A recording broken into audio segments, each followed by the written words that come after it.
1. L'appel de l'espérance. La vie. Parfois, elle semble nous fermer toutes ses portes. Nous travaillons, nous prions, nous espérons. Mais il y a ces moments où nous sentons que rien ne change, que tout est figé.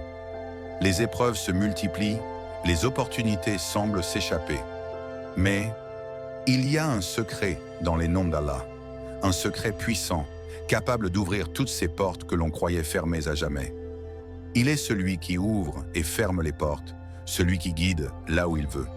C'est ce qu'Allah nous rappelle dans le Coran, dans la sourate At-Tawbah 9, 115. Et Allah n'a pas destiné à un peuple le chemin de la réussite s'il ne décide de leur ouvrir la voie. Aujourd'hui, je veux partager avec vous 4 noms d'Allah qui peuvent transformer votre réalité, qui peuvent, en effet, ouvrir ces portes verrouillées par le destin. Quelles sont ces portes dans votre vie que vous voulez voir s'ouvrir? Prenez un moment pour réfléchir à cela. 2. Le nom du libérateur. Le premier nom est Al-Fatah, l'ouverture. Lorsque vous êtes face à des obstacles impossibles, quand vous ne savez plus où aller, c'est lui, Al-Fatah, qui ouvre la voie. C'est ce nom qui nous rappelle que, même dans les moments les plus sombres, Allah peut ouvrir la lumière là où nous ne voyons aucune issue. Il est rapporté que le prophète Mohammed, paix soit sur lui, disait « Lorsque vous êtes dans l'obscurité, invoquez Al-Fatah ». Un homme accablé par la pauvreté et les difficultés a invoqué ce nom avec foi, et soudainement, les opportunités ont commencé à apparaître, comme des portes qui s'ouvrent les unes après les autres. Ô vous qui avez cru, cherchez de l'aide dans la patience et la prière. Certes, Allah est avec les patients. Surah Al-Baqarah 2, 153. C'est ce nom qui vous rappellera que même ce qui vous semble verrouillé aujourd'hui peut être libéré demain. Quelle porte fermée dans ta vie as-tu besoin de voir ouverte, cherchant la patience et l'aide divine? 3. Le nom du subjugant. Le deuxième nom est Al-Qahhar, le subjugant.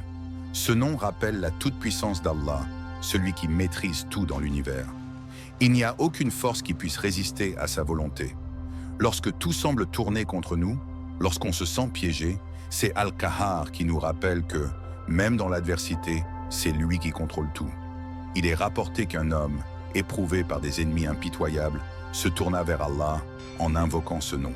En quelques jours, des événements extraordinaires se produisirent, et ses ennemis furent réduits à l'impuissance par la volonté divine. Al-Qahhar avait soumis la situation à sa grandeur.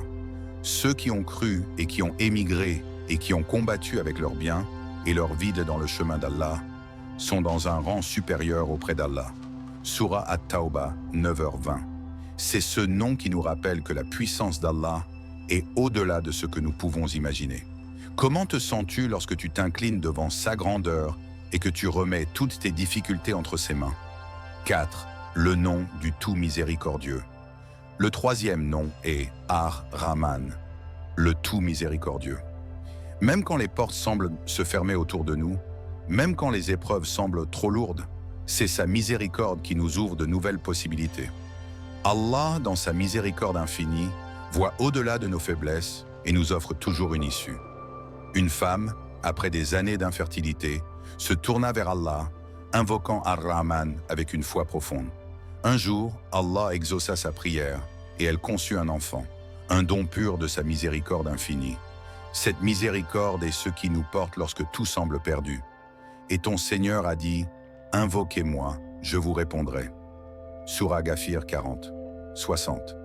La miséricorde d'Allah n'a pas de limite.